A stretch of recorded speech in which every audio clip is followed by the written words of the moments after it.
Hi, my name is Dale Brown, and I'm the pastor of Community Church at Ocean Pines, and I welcome you on this morning for a brief time of devotion.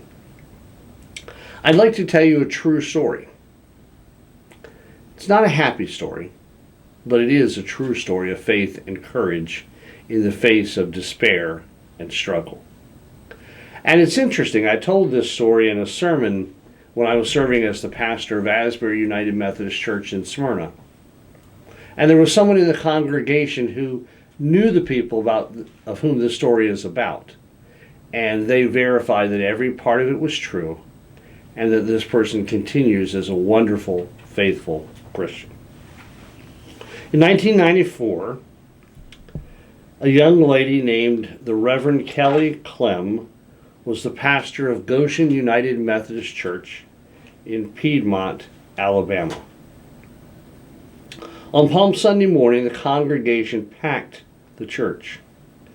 Kelly put her 2-year-old daughter Sarah in the church nursery and had Hannah in the children's choir with her in the sanctuary.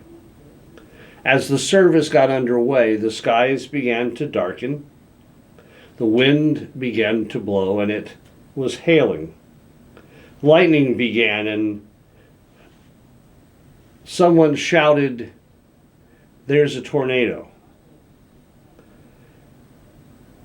Parts of the ceiling at the church began to crumble, and the church was utterly and totally destroyed, with all the people remaining inside.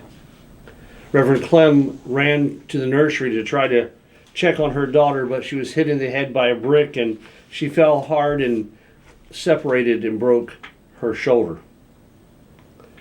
When she finally got up and began to look at the devastation around her, she was pleased to note that the nursery was intact and that all the children in the nursery were safe. And then, like any mother, her thoughts turned to her other daughter.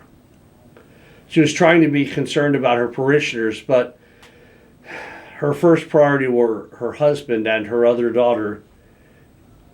And as she arrived at the place where the children's choir would have been, she noticed the huge pile of rubble. She looked for the place where Hannah had been sitting. She looked for that little blue and white choir robe that she had been wearing. And she knew in her heart that her daughter Hannah had not survived. In fact, on that day, 19 people, including several children, were killed. 86 were injured. She did funeral after funeral after funeral that week.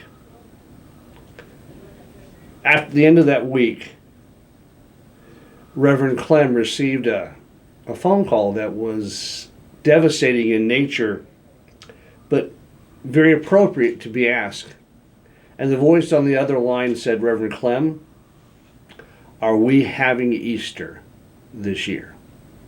And she knew what they meant. They were talking about the Easter service that the church always held, like all other churches, and a time of celebrating the fact that Christ is risen and alive and in the world. But it felt anything like Easter that year.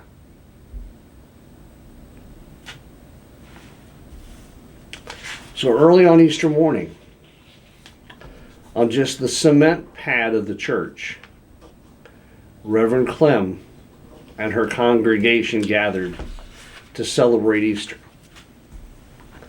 Easter in the midst of the debris and the reality of death that surrounded them, that devastated their lives, that devastated Reverend Clem's life with the death of her daughter Hannah. When we think about Easter, it's God's way of taking the most difficult and hard and terrible things of our lives and turning them upside down. The writer Frederick Buechner says that the worst thing is never the last thing. And that's true even in this story. We can't replace children. We can't replace people or the hurt and pain that losing one of them brings. But we as Christians have hope for eternal life because Christ is risen and death is defeated. And we live in the reality of knowing that evil and pain and hurt don't have the final word. But God does. And our God is, yes, a God of the cross, but also a God of resurrection. Today, as I sit in this room, as Austin and I are taping this devotional, I'm reminded of the fact that Christ is risen.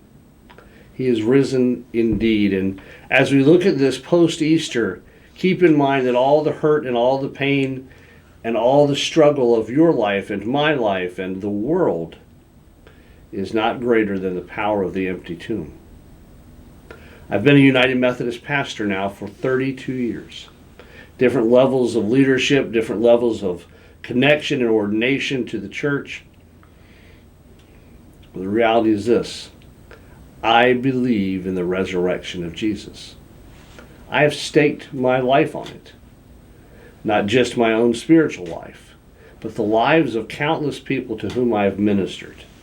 So my word of hope, my message of hope to you is this: Christ the Lord is risen.